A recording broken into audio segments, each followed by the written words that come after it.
Good morning, guys. Hope you're doing well. Today I want to talk about, my pieces of advice on not getting into bad mental health spaces. Um, the other day a friend of mine asked me this question.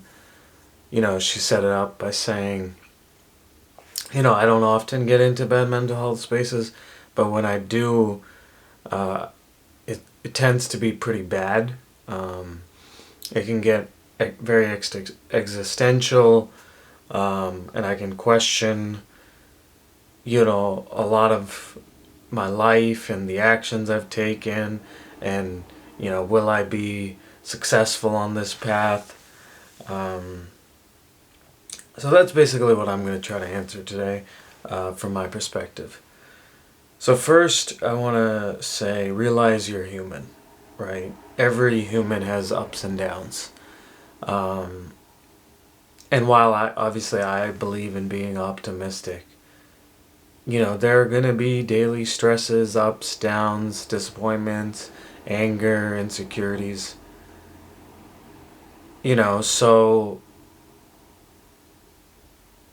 I think there's a certain amount of which it's natural, a human emotion to feel down at times. It's not something we see people publicly express on their social media or anything, but obviously we know as humans that it is a natural aspect of life to have ups and downs.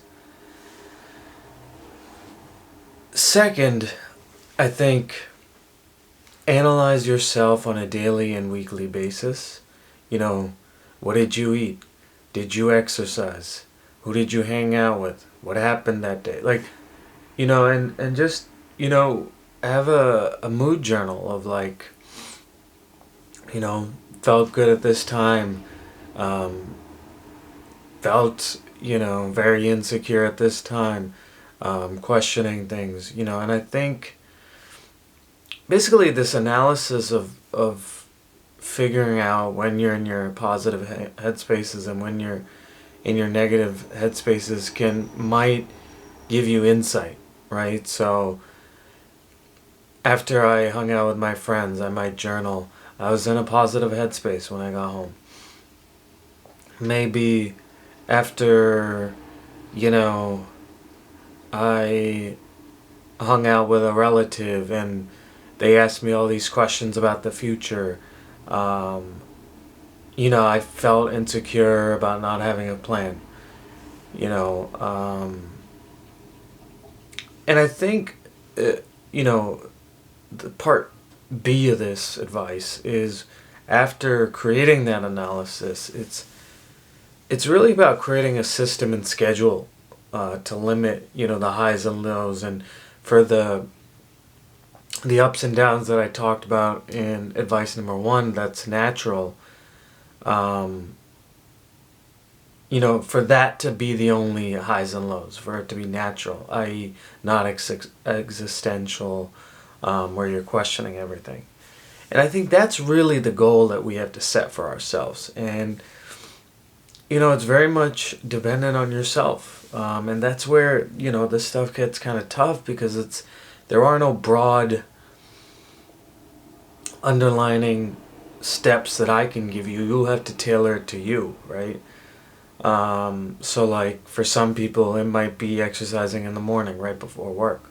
For some it might be after work because they want to sleep in. Um, and then you have to try different things, Maybe do yoga once a week for, a couple of weeks.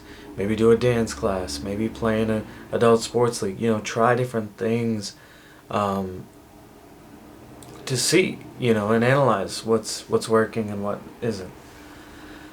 And I think, you know, the analysis, as I said before, will help with preparing you for your triggers, right? If there's something you see, like, every time your mom calls you, you feel like your energy level is down or whatever, right? You can prepare yourself for knowing that, given that you've journaled that, right?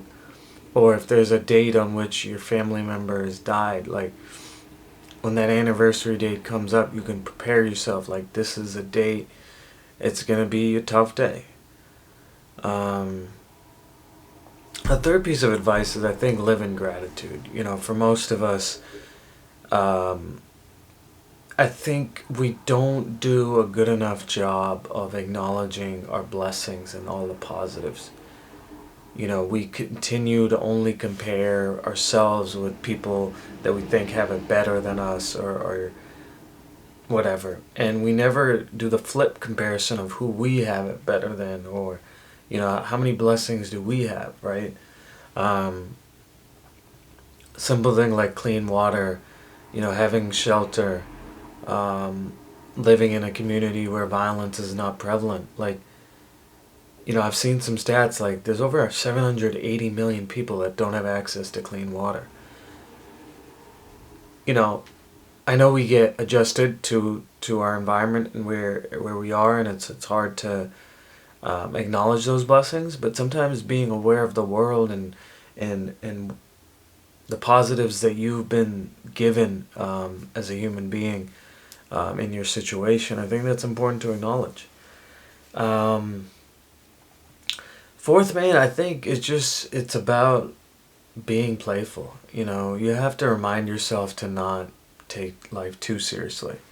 You know, if you're a jokester, be a jokester. You know, and again, this is so dependent on yourself, but maybe it's making time dedicated to, you know, maybe you're a comedy fan, making time every night, you know, 30 minutes I'm going to watch some stand-up, or watch your favorite TV show, or play video games, or play your sport, or watch a game, like, and maybe every Sunday you want to watch football, like, you know, call a friend, whatever it is that makes you happy, and, you know, kind of just like a kid, you know, do those things, right? I think so often as we get older, we start getting more serious, but I mean, life is about enjoyment at the end of the day.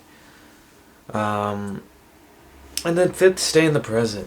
You know, take life day by day. I mean, I think if COVID taught us anything, you know, nobody knows what's going to happen tomorrow, right? And you know, it's obviously very normal to be anxious about the future, but you realize, like, we don't even know what the variables are going to be tomorrow, right? All we control is today and what's in front of us, and just stay in there. You know, stay in the present. Um, and then six, I think, remember to control what you control. You know, the other day I was talking to a friend who's applying for jobs, and right, for him, like, I told him, like, you don't control the outcome, right?